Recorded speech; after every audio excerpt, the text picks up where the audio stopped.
Hello everybody, my name is Kara. How are y'all doing today? I hope y'all doing fantastic because even though I'm in the middle of my run, I thought this would be a great time to talk about stat allocation and how it's changed since this update.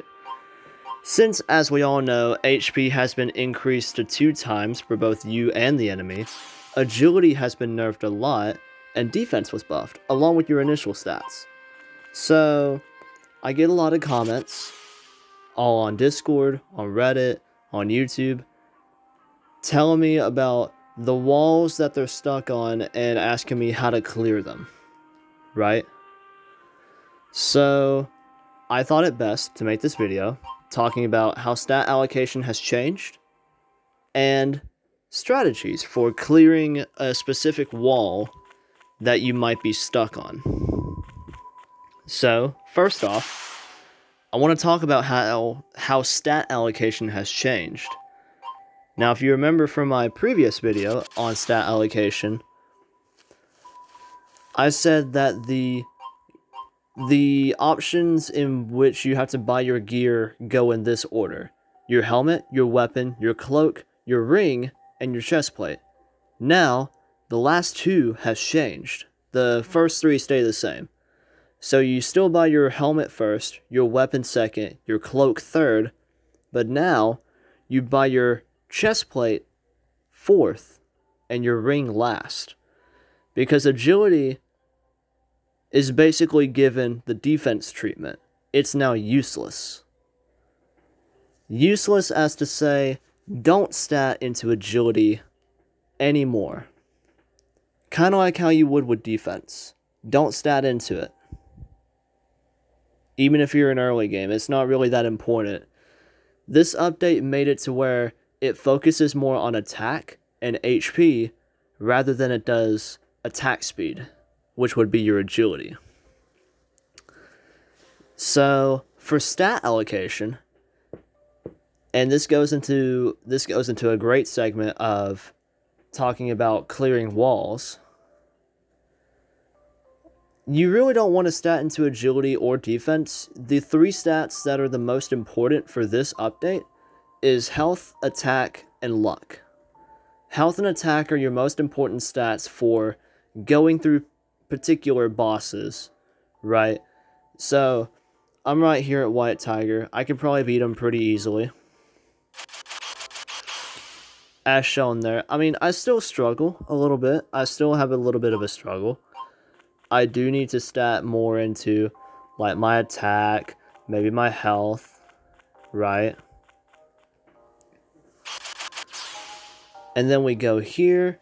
We're just going to give ourselves a little bit of attack, and we're going to AFK here for a few fights. Whilst we're on that subject, let me go ahead and get rid of one of my Thunder Orbs and replace it with the Necronomicon.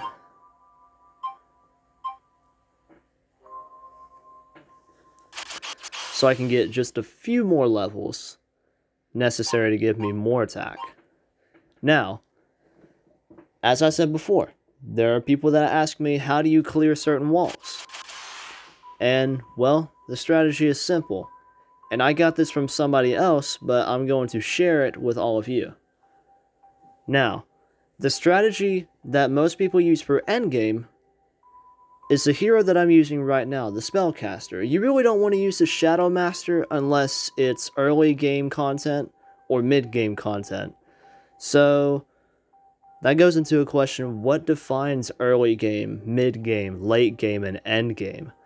Well, end game will be the 4 bosses in this new update, which is right after Dragon King. Dragon King would now be considered late game.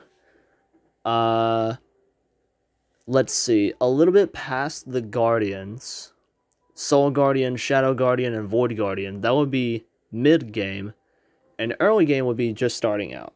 So fighting Queen Bee, the Forest Golem, the Red Avian, Void Queen, all of those bosses, right? That's early game. Mid-game is your Guardians, late game is kind of where I'm at, so like Frozen Avian, the Legendary Dragon, Medusa, the Dragon King, and then endgame is after Dragon King. And once you get past there, well, it's more or less a climb in the leaderboards for trying to get max gold, max level, stuff like that. But yes, you want to use a spellcaster in endgame and late game. Or for early and mid game, you can use a Shadow Master. You can use a Shadow Master who gives you 50% extra luck, which is really useful for your luck runs. But once you get past mid game, once you get into late game and end game, you'll start noticing that a lot of people use spellcaster. Some would say that spellcaster is meta in late game and end game, just because of the 150% extra attack that you gain, right? Now, that's a hero taken care of. Now, what relics do you need before starting on your adventure on clearing walls, getting better gear, etc., what so and so forth? So, for late game and end game, if you have max energy relics, if you have the +8 relic, the +6, and the +4, you want to use those 3, or if you don't have a +8 like me, you can use the +6, +4, and +2 max energy relics, and your best experience relic. So for me, that's my 200% experience relic. If you don't have any of those, any of the max energy relics, you can use experience relics and luck relics. They work just about the same. It's just, you'll get a little less money than you would for max energy relics. And that's your relic setup, right? And over time, you'll go past the benefits of the max energy relics, and you'll have to switch them out. Now, I'll explain what you'll have to switch into later on. So, now you have your main relic line set up. Now you can start your adventure. So basically, you rush through all the bosses, and when you get to max energy on a few of them, this would be after Father Time, you want to follow a 2-mob, 1-boss strategy. This means you hit 2 mobs before you hit the boss, so you can always guarantee that you hit max energy. And you want to do this until you get to your last destination, or the last boss that you need to pass through, the wall, so to speak. During this time, you need to stat offensively, or, as I would like to do it, I half stat. I do the half stat strategy, meaning you distribute 50% of your points into one stat, and you throw the rest into the other stat. Now, I usually stat into HP and luck until I get comfortable with where my HP is, and when I get comfortable there, I'll then stat into attack and luck until I get comfortable with my attack. Now, as I said, when you get comfortable with your HP and attack stats, you want to throw all of your other points from then on into luck, swapping out your max energy relics with your experience relics or your luck relics once you've used the max energy relics benefits. So, if you're like me, if you have the 200%, the 160%, and the 120% experience relics, you want to use those only after you have satisfied the benefit of the max energy relics. And for your last one, your last relic can be it can be an experience relic, or it can be a luck relic. I personally like using a luck relic. So, let me throw an example your way. Say I have 47 energy. So, I've spent a little bit of money in this game, so that means I have 35 from max. I have 35 max energy. I, right now, have the +6, +4, and +2 max energy relics, which will push me up to 47. And say I satisfied the benefits. I need to change my max energy relics to EXP and luck relics. I would change the +2 relic to my highest my next highest, experience relic at 46 energy. The +4 to my next highest at 42, and the +6 to my highest luck relic at 36.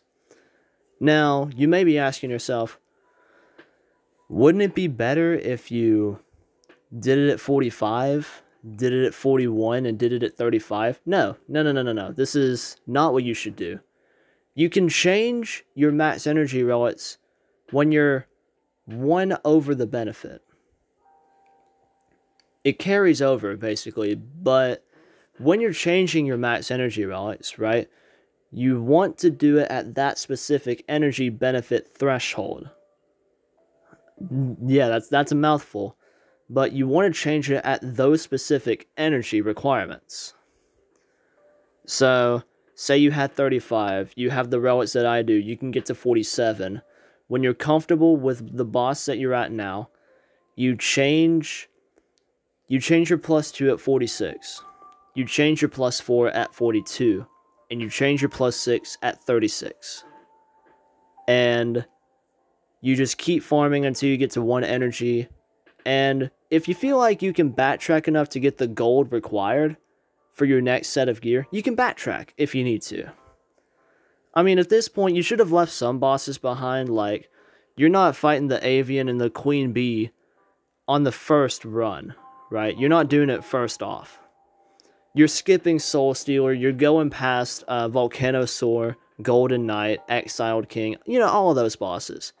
Even the 2 Guardians that you've struggled on for so long, you skip the Executioner, you skip Fury Raptor, Yokai, you know, you skip some of those bosses, right? Well, you can save those bosses, you can backtrack if you feel like you can get the energy required to get the gold needed for your next piece of gear. And boom, there you go. You should be able, now I say you should be, able to get through any boss or acquire any piece of a gear set. But this also requires some level optimization for some of the mobs that you have to hit, some of the thresholds for HP and attack that you have to reach. And yeah, it requires some feeling for how close you need to be to safely kill stuff. And, of course, strategies will change throughout the updates that go in this game.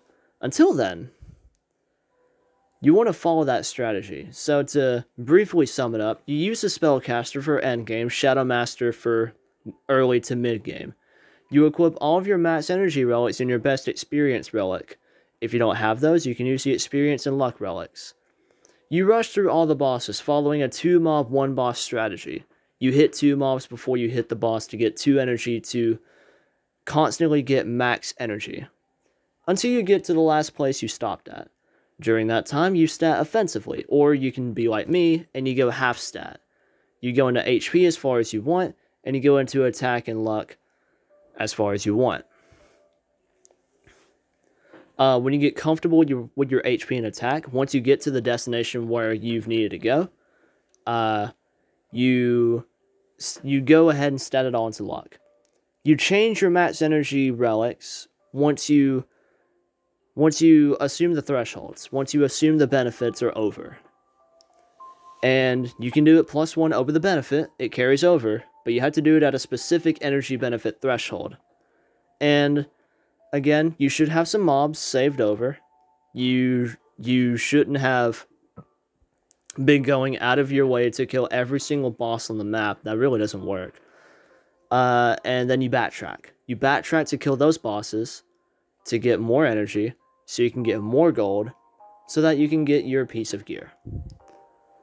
And with that strategy, you should be able to get through any boss, and you should be able to acquire any piece of gear in every run. But that always takes level optimization. It takes a bit of feeling for how close you need to be in HP, how close you need to be in attack, and stuff like that. And that is really all that I wanted to touch upon. If I'm being completely honest, that's all I wanted to touch upon. So, I hope you've enjoyed this video. if you want to go ahead, leave a like, subscribe, and post a comment down below if you want. Join the Discord, join the Reddit. We have a wiki page. It's far from finished, but we have a wiki page. That's great. That's wonderful. In fact, most of the stuff that I've said, I've written on this wiki page. So yeah, I'll post all of those links down in the description. Or if you want to be like me and just be curious, you can always go to options. You can go look under copy support ID, and boom, there's your Discord server. That's the main server that you want to join. I mean, let's see, where are we at in members right now? Where are we at in members? Wow, we're at over 550 concurrent members in the Discord. That's great. That's wonderful. Maybe we can get to 600. Maybe if we fulfill the requirements, we can get up to 7,000 to make it a gaming server. But yeah, and yeah, go ahead and leave a like, subscribe, post a comment, join the Discord, join the Reddit, read on the wiki. And the wiki is made... The wiki is made to where anyone can update information, right? This is a community wiki. And the developer has made this wiki. He has personally told us that it takes a bit too much time since he's the only developer for this game. And he wanted to make it to where everyone can post what they want. Everyone can update the wiki. If they want to, if they need to help out everyone else. And there you go. With this, I hope you have a great day, and until the next video, I bid you adieu.